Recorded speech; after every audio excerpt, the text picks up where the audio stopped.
What is up? Welcome back to Game Brigade. My name is Brian, and today in the show, we are going to be diving into the In Case You Missed It series, which goes over the late pledges that launched in the past month. So this will be covering everything that launched in the month of June. Now, I should do a little disclaimer. I have tried my best to grab all of the games that launched on late pledge for this month. If I missed any, I am sorry. Leave a comment down below if there's ones that I might have missed. I'll add them to the description for so everyone also can have that. We're also going to do a bonus 2 games. In case you missed these are some of the bigger titles from the past of the year who still have late pledges open right now that you might not be aware of. So let's go ahead and hit the first game. So the first one I want to talk about, this is one of the bonus games. It is Elden Ring. Now this is by Steam Forge Games. This is based on the IP, obviously, from the video game. And it was very touted as one of the bigger games for the year, reaching over 10,000 backers within their 10-day campaign, and also $4 million raised. Big campaign.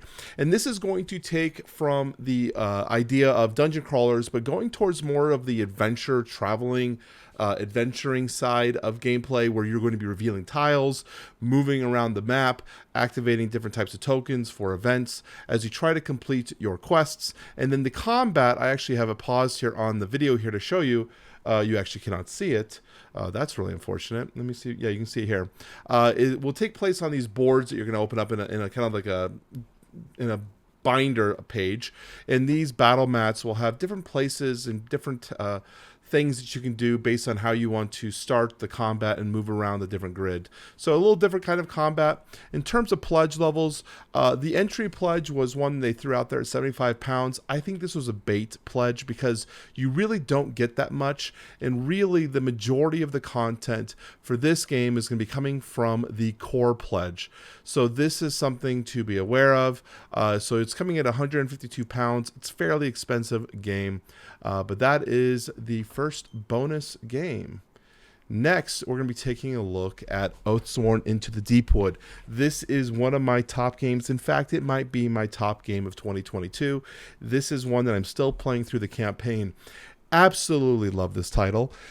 And I would highly recommend it to anyone who is into grim, dark fantasy, kind of not high fantasy, but still has those elements of it, where you're going to be moving through this narrative story, doing sort of, choose your own adventure, but it is still somewhat linear, kind of like a book.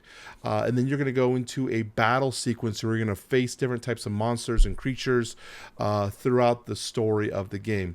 Very good. Highly recommend it. They have pledges for new backers as well as returning backers. I have the all-in collector's edition, although I don't necessarily think the collector's edition items are worth it. So I would highly recommend taking a look at the core gameplay and then adding the terrain if that is important for you. I do love the terrain. I think it adds a lot of immersion to the game. I don't necessarily think you need the mats and the dice rollers and the art book. The metal coins aren't used that often, so just take that as you will. But this is, I'll say it is my best game for 2022. It is an incredible title, so take that as you will. All right, so starting with the actual late pledges that have just launched, we're going to be taking a look here at Townsfolk Tussle, and this is the expansions, Odd Jobs, and what was the other one called? Odd Jobs and what? Foul Neighbors. Now, I do have a review-ish first impressions for this title. I also did I might have done a Should You Back. I know I did a Should You Back for the first time, but I did a gameplay with King of Average where we did all of the new content for Townsfolk Tussle. I very much enjoyed Townsfolk Tussle, and when you go back and you look at Oathsworn as a boss battler, Townsfolk Tussle is also a boss battler, but it's more of an entry gateway feeling, although the mechanics are still a little bit higher. So I'd say it's Gateway Plus in terms of the gameplay mechanics, and it gives you that boss battle feel. Now, one of the best things about this version that they added in with the new expansion was the ability to shorten the length of a scenario fight in terms of when you normally do the gameplay, when you do a normal sessions, you have to kill several bosses before you get to the final boss.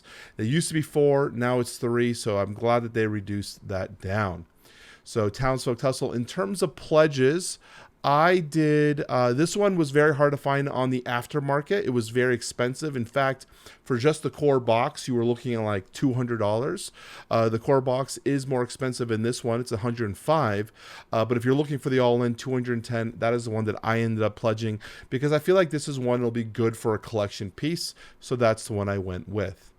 Next, we have Maladum Dungeons of Everon. I did cover this in the crowdfunding roundup because I was really in love with the design of the adventuring miniature little terrain. There you go, terrain pieces. This graphic here looks really drab and hard to actually see, but effectively what this company has done is they've created a terrain piece that is easily built in modular, and then they built a dungeon crawler around this system. So you can either pledge the terrain, the board, the game they made, or both. So I think that's kind of cool. This 6x3 terrain kit that comes with the Maladum game is pretty impressive. I don't know how good the game is. That's my only hang up. My local game store backed this, so I didn't back this. But if you were interested in picking it up, this one does look interesting, and I've heard really good things, but I haven't played it, so I couldn't give you much information on that one. Next, we have Pioneer Rails. This is a from Duranda Games. This is a flip and write game, and it's using poker cards to extend your railway, and you're going to be building poker hands at the same time. So it's kind of an interesting little mechanic that they're trying to do here. So each turn, players are going to choose one of the revealed card suits. The suits, the cards you pick will help you extend your railway, and then when you connect, you're going to eventually connect them to different types of towns. So here are different types of maps you can get. I have never played roll and rights or flip and rights, so I can't give you much impressions of what I think about it. But if you want to take a look at the different pledge levels, they have a bunch you can take a look at. You go to gamefound, you click add items to your pledge, and you can select something from here. But the Essential Edition with all maps is £24. It's actually a fairly decent price if you're looking for a game that has kind of a unique gameplay mechanic with the poker hands. I think that's kind of cool. Okay, so the next one, Stonesaga. This is a 1 to 4 player game from Games, now retitled to Open Owl Studios. They changed their name, probably because I kept trolling them and going every time I would say their name. But Stonesaga is a survival game where you are going to be playing a character who is going to be moving around this board, which will be hidden with its hidden tiles. You can see they're kind of connected on this kind of hex grid plastic system here, and you're going to be discovering new locations which you're going to explore. You're going to be gathering different types of resources from these tiles, crafting, and eventually surviving the game. The game is really set around the unique crafting system and trying to immerse yourself into the world. The game wants you to eventually write down some of these recipes, and I think they showed it like in the back of the book or back of the box. Very, very kind of unique and interesting. But Open Owl Studios is known for these kind of different titles where they're trying to do something different. So that might be something that might be for you. I'd highly recommend checking it out. In terms of pledges, you can get the all-in for $402 Canadian, the core box for $132 Canadian, and then they have all the expansions. Of course, most people are going to go with the all-in, but I highly recommend you check out the gameplay and make sure it is for you. The next one is the trick-taking game, the Tricky Card Games. This is from All Play, and this is just a collection of games that'll be available for you. Now, when you come to this link, and I'll have all the links down in the description below, so if you can have easy access to going to them, you can click on one. So, for example, we'll click on Bacon here, and you can get information on the Bacon game. It'll tell you how you play this game and whatnot. And then you can add it to your cart here, which, of course, you can't see it, unfortunately, because of the way my screen is zoomed in. I wonder if I need to change that. But right there, you can add it in there. Let's go ahead and close that and refill it and go to the next. So yeah, there's a whole bunch of games you can check in here and take a look at if you would like. So the next game, I'm going to adjust this on the fly. Remember, we're doing it live. Okay, so we're just going to switch to a smaller camera. We'll try this for now. This is Strange Nightmares. This is a 1 to 5 player game from Maestro Media. This is actually the Sally Face Strange Nightmares. I don't know if you want to call it Sally Face. It says Super Strange Nightmares Deluxe Edition, $60. But this is coming from the Sally Face game IP, which is part of the Binding of Isaac setting. So you're going to get very similar art to Binding of Isaac. If you don't know that, I would check it out. It's on Steam. Sally Face is part of that world. And this game is, you're going to be basically diving into this universe, and you're going to try to solve different types of mysteries, like, say, someone murdered inside your apartment complex. And you're going to be using dice rolling and taking the effects of those dice rolls and card effects to move around the apartment complex to solve the crime. It's pretty niche to people who like the game, the IP, and when you come down to the different pledge levels, you can see that, because these are very much things that you would find within the game. So, I mean, this is kind of cool. This teacup and saucer set. I don't know anything about the game itself, but I think that's kind of cool. Obviously, it's relevant to the game itself. So this is one most likely is going to be for people who are know the IP and would be excited by something like this. I don't know much about it, so I can't really give you much of impressions based on other than the mechanics of rolling dice and playing cards. The next one is Thorgal. We covered this in a crowdfunding roundup as well. And Thorgal is a 1 to 4 player game from Portal Games, and it uses an IP that's very common in the EU. So if you are looking for a adventuring game, this might be kind of something you'd be interested in. I mentioned when I covered this in the crowdfunding roundup that I was very, very interested in the title at the time. I thought it was very, very cool. It uses an interesting mechanic right here with the action selections. When you play your actions, if you play them to the right, you're going to be triggering people to get actions to your left. It's kind of an interesting mechanic when you play cooperatively. It's also a scenario-based adventure game using this kind of binder book in the middle, which has been very, very common and popular ever since Jaws of the Lion kind of integrated that.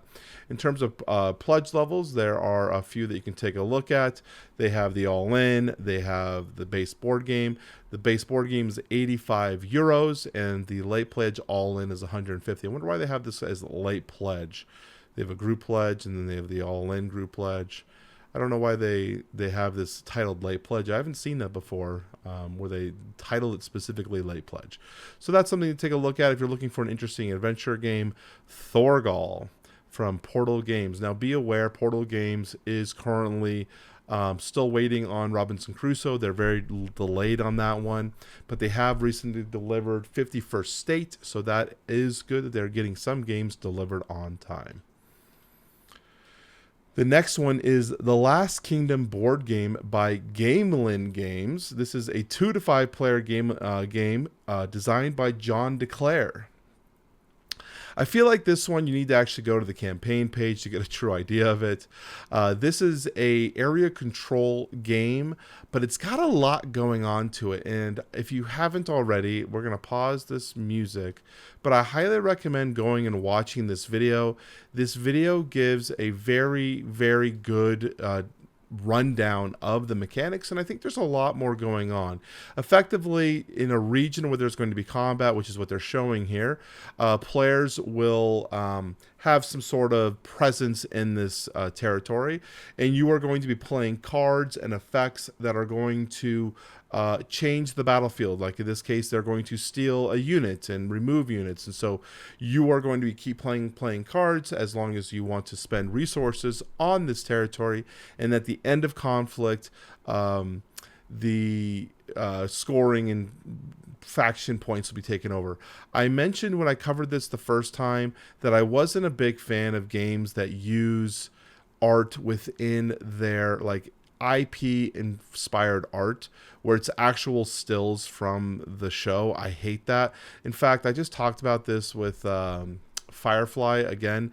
I hate when they do that, but Firefly has a little bit of a charm. But yeah, this is just a bunch of stills from the TV show. It might be for you, but the gameplay actually looks good. I like Gameland Games. I think they're a pretty sweet little company. So if you're looking for something that's probably going to be very rare, this only has 1,600 backers. This might be one to take a look at because I don't know how many people are on it. But the fact that it's an IP-based game, most likely it's going to be in retail, so you could wait for retail if you wish. The next thing we're going to be taking a look at is Guards of Atlantis II. This is a 4 to 10 player game from Wolf Designer. Now, I could say that you could play this 2-player, but you have to 2-hand characters. So just be aware of that. I do think this is a playable game of 2 players. It just depends on how much maintenance you want to do. Guards of Atlantis is a battling MOBA game where you are going to be basically taking on the role of a hero, moving along this board that are going to be in different types of lanes and channels for you to move down, fighting different minions, and also fighting your opponent. The game is a 0 luck game, which means you have to use your strategy and skills of the cards you have in hand to deal damage. This is also not a faint of heart. I would highly recommend... I don't know if they have a thing here. I was hoping they had like reviews, but they don't on this. I would highly recommend watching reviews. I did review this game. I know Shut Up and Sit Down reviewed this game. So watch some content, see if the game is for you, because it's an incredible game. It's one that I think is one of the best games in my collection, but it's not easy to table, and it's not for everyone. So just be aware of that. Guards of Atlantis 2, 4 to 10 players. In terms of pledge levels, the way the pledge levels work is you have $75. This gets you an assortment of heroes. You can see it shows here what they get you. The expansions are going to be able to get you more hero packs to complete your collection. So you can get the all-in, which includes all the hero packs. You can see all the different heroes that you're going to be getting. And the stars here indicate the complexity level of the characters. There you can see the new characters have 4 stars, and I've seen what this Archwizard does. He is fairly powerful, but I want to say that the stars don't equate to power level all the time. It's just difficulty. How hard is it to maximize the character's potential? So that's the best way I could describe Guardians of Atlantis 2. The next one is Mycology. Mycology is a 2 to 6 player game from Bioeffectus Games, designed by James Scott, who I believe is a fungal scientist. He loves working with fungus and different types of mushrooms and whatever. And maybe a mycologist. Maybe that's something that's out there. This is a game where you are going to be trying to collect the most points from collecting different types of mushrooms. And to do this, you are going to be rolling dice, which will dictate what type of resources you can collect. And then you can exchange those resources for mushrooms based on the season that you're currently in. There are poisonous mushrooms that are worth a lot of points, but if you have too many, they're also worth negative points, so that's something to be aware of as well. And it looks pretty good. I don't think this is a bad game, but I would place it in a Gateway to Gateway Plus level gameplay. The art is pretty intriguing, but I would say if you are a person who likes genealogy or cellulose from... I can't remember the name of the games, but they're also educationally based games. This might be for you. I haven't pledged it right now, but you know, I could see it eventually entering my collection. Only 2,000 backers, so it's not going to be too common on the aftermarket. It is $50 for that late pledge. Next is Wild Gardens. Talking about foraging, we're going to be looking at another foraging game. But this one's unique title. The way they want to sell it to you is that you're going to be going around foraging the world, experiencing the wonders of the world, and the friends you make along the way. Now, the foraging in this game is you're going to be moving around this board, collecting different types of resources, and then you're going to be bringing them back to wherever you're going to make some sort of meal, and then you're going to cook these meals for characters you met along the way, and NPCs and whatnot. So these are some of the characters and guests you can run into. Definitely a very whimsical game, definitely very family friendly. It also has locations that are real life locations, and I thought one of them was pretty funny when I was taking a look at this, and we're like, real life locations, and one of them was like Cleveland, Ohio, and I was like, that's funny.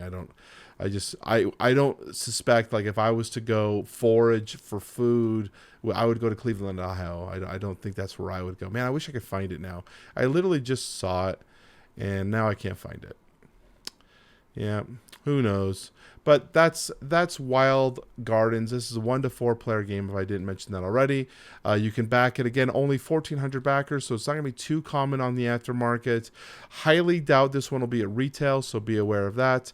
And you are looking at, I believe it's $40 for the pledge, but we can find out. It's $50 USD. They're claiming the manufactured retail price would be $70. I think that's a bit steep for what I see in terms of the components, but, you know, what can you say?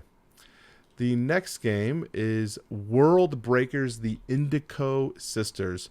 This is a card battling game where players will take on the role of a world breaker, and then you're going to have different types of clans that have different types of powers within their clans, and you're going to be playing them as you try to become the best guild.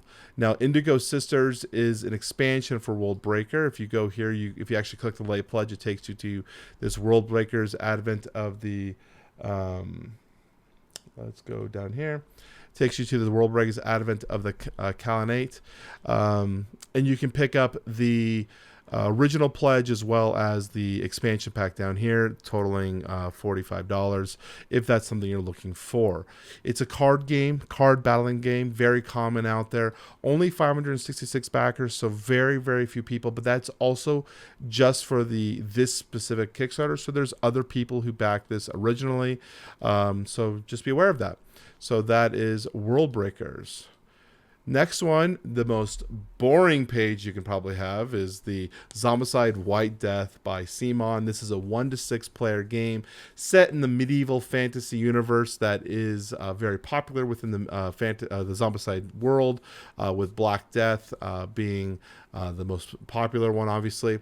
This is set in Eastern Asia with that theme very much wrapped inside of it. And it's featuring a great wall mechanic where players are going to be trying to defend the walls from the zombies and creatures as they try to overrun and overwhelm the players. This is one I'd highly recommend. You come in here and select your pledge. They have a 110 Frozen Fortress pledge, or you can get the 380 Avalanche pledge.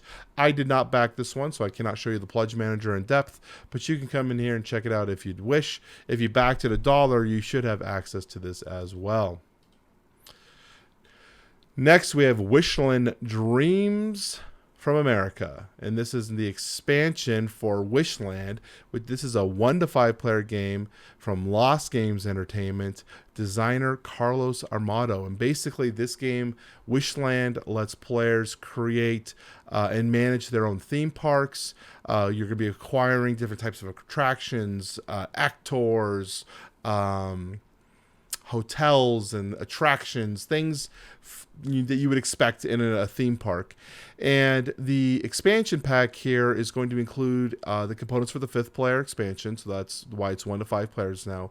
More achievement tiles for you to score for endgame scoring, updates to the base game, as well as new entrepreneurs, so things to increase the replayability of the game in general. So it seems like it's an expansion that seems to be more of just more of the good stuff kind of expansion, easily integratable into the base game. So that's cool. It's highly rated if you want to check it out.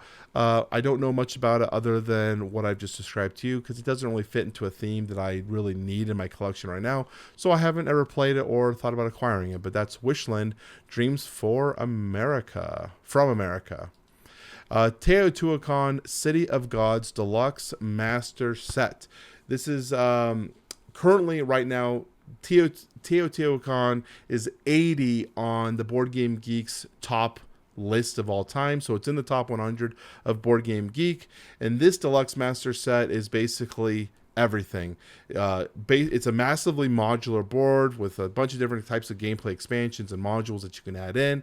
All the components from the boards, the resources, the tokens have all been enhanced with new art, design, quality. So cardboard chips have been increased to wood chips. Examples. The board has new art. I think it's also double-sided, so if you want the original art, you can do that, or you can have the new enhanced art. So that's something you can take a look at. Teotihuacan is very expansive, and I've seen people be like, you can't play with everything because it's just way too much. But it is something to consider if you want a big box to contain everything and just knock it out of the park and be like, you know what, I got it. It is something to consider. 5,762 backers, so this was a pretty popular one, reaching almost 700,000 euros, so pretty good on them. You could get playmats, you can get the deluxe master set lay pledge backer here, 130. The 5th player expansion, which I wouldn't do personally. I don't think 5th player expansions work very often, in my opinion. You can just get the box of holding if you just want the big box. That's kind of cool as well. So there's a whole bunch of options here for people who are looking for things to enhance their gameplay. This is one I am considering. I would love to play this game prior to backing it, just to see if the Teotihuacan series is something I would be interested in. I don't know personally because I have not played it, but it was recommended to me a long time ago from my LGS. They told me, hey, this is a game you might be interested in. It's part of the T series, I guess that was what they call them. Haven't played them. I've never played any of them, because they don't generally fall into the types of games that I normally put in my collection, but I do enjoy having good games. It's one of the reasons why I picked up Raw, because it was so popular, and I was like, I would like to try some of these more popular older titles that I haven't gotten to play in a long time. So that is Teotihuacan City of Gods Deluxe Master Set. We're coming up to the end here, guys. Almost done. Looks like we have 5 left. The next one is Thunder Rolls Garage Expansion. Now, when I actually was checking this out, this is a pure expansion. We'll talk about all the stuff in it. But I've not heard of this game, and I don't know why I've never heard of it. But if I was a NASCAR fan or a racing fan in general, this looks like it would be a really, really cool game. Thunder Rolls Garage Expansion is a 1 to 8 player game by Mr. B Games and designed by Richard Lannis. This expansion is going to be including over 100 new cards to the full Thunder Rolls experience, such as new upgrades, sponsor stickers, a dynamic driver deck. So basically just enhancing the game overall. When you come down here, you can kind of see the layout of how people are playing. It is a pure racing game. It looks like it has some dice mechanics. I don't know much about this game, but I think it looks kind of cool. If this is a theme you're interested in, I think it's probably like one of those niche themes, like when we were talking about that Sally face. This is also one of those things like really niche if this is your kind of thing to play with. So that is Thunder Rolls, the Garage expansion. Weirdwood Manor by Grey Ridge Games. This one did very, very well. 5,000 backers. It's a 1 to 5 player game designed by Mike Cassie. Now, I don't think I gave this enough credit when I covered it in the crowdfunding roundup, or the Should You Back or the Skipper Back series, one of those crowdfunding series that I run, where I talked about the game and I said it didn't really seem as interesting to me. I was reached out to by not only audience members, you guys, by other content creators as well, saying you need to take another look at this game because I think you missed out on a gem. So I took a different approach to the way the game looks, and I do think it does look good, but I really want to play it first to see if it's for me personally. This is coming in at 120 Canadian dollars, and the game is trying to feature a unique time shift mechanic where every player action a player does is either going to move time forward in the gameplay. And the way that's represented is there's a moving board in the center of the map that kind of rotates around. And the type of actions you do will rotate that board quickly or more slowly. And then it's also going to change the way the rooms in the different selection areas can be interacted with. So it is a kind of an interesting little thinky puzzle. I would love to play this game and try it out. Here, as you can see, the picture here is showing the puzzle moving around for the players. So I think I didn't give enough credit. I think I called it a little bit too light for me, and people are like, oh, it's actually more complex than what you're giving it credit for. So there is that Weirdwood Manor. The next one is Terrorscape. This is the immersive horror board game for 2 to 4 players by Ice Makes, designed by Jeffrey CCH. I don't know how you would pronounce CCH. But this also did very, very well. 5,307 backers, reaching 6 million Hong Kong dollars, I guess. I don't know what Hong Kong yen. I don't know. It's not yen. I don't know what it is. But this game, first off, I would highly recommend going and watching the Table Knots did a playthrough for Terrorscape. Effectively, what this game is a team-based asymmetrical horror game where one group of players is going to be playing as the survivors, and one player is going to be taking on the player role of the killer. The survivors are going to need to work together as they move around the board. They're trying to find different types of keys or turn on the power so they can make emergency calls, while the killer kills. That's really what they're trying to do. It's interesting because the players are the survivors are going to have to talk quietly or through code because they don't want the killer to, because the killer's behind sort of like a DM board. It's actually like the house mansion board as they move around, sometimes in the open or sometimes in secret, as the players are also moving around in secret to try to complete their objectives. So it looks kind of cool. Did very, very well. Better than I expected when I originally saw this on the campaign when it launched. So good for them. I didn't expect it to do as well as it did. Coming up here to the end, we have Tether. Tether is an interesting little card mechanic game. 2 to 4 players by How to Steam Broccoli. What an interesting company name. Designed by Mark McGee. Tether is basically an easy game. Each card in Tether has 2 numbers. You can see 18 and 81. Both sides, so it's interchangeable there. And players are going to be trying to create different types of runs, or horizontally or vertically, depending on where you're sitting, grouping numbers together. Then you can see here there's a color wheel, shows all the cards and their colors. The colors are based on kind of the grouping that those cards would be ranged in. So like 1 to 7 might be orange, 8 to 12 might be yellow, etc. And then the cards are reversed. So if it's a 8, like a 0-8, it's also an 80. If it's a 0-1, it's a 10. It's kind of how so here's an example. 18 is also 81. And the way you connect it is you play it for either a face up or face down, and then your opponents could play off your cards either up or down. It's a very interesting game. I would take a look at Rahdo Runs Through. Rahdo did a pretty good playthrough for this. Well, not a playthrough. He did an example teach for it. It was very easy to follow along and watch. So if that's something you're interested in, I would recommend doing that. In terms of pledge levels, you can get the deluxe edition for $20. It's not too bad. You can get the print and play. Just print it and play it yourself for $6. And then you can get the Tether deluxe edition, which we already talked about, $20. So just the two things. You got the featured product here. You can click it. You can get an idea of the game. This is one that I would be like, this is a good like in your car pocket thing, like you're going somewhere. It's an easy game. You can play really quickly. You can also watch before you play as a playthrough for this one. And I think we already talked about Elden Ring, so that's all of it. So let's just go ahead and bring it over to me. So that's it. That was a long video. I appreciate you guys for watching till the end. If you did, please leave a wolf emoji in your comment section. That way I know that you're part of the true clan. I appreciate you guys for supporting the show. If I missed anything that launched on Late Pledge, let me know in the comment section down below. I'll make sure I add them to the description, as well as if you have any titles that you think might be worth the announcements at the beginning for games that are big titles that people might be aware of, that might not be aware of, that they have finished their late pledge, let me know and we'll make sure we get them in the next series. That'll happen again at the end of July, which I'll be getting ready to go to Gen Con. So hopefully that'll be a good time. So thank you guys for watching. I will talk to you very soon. Bye-bye.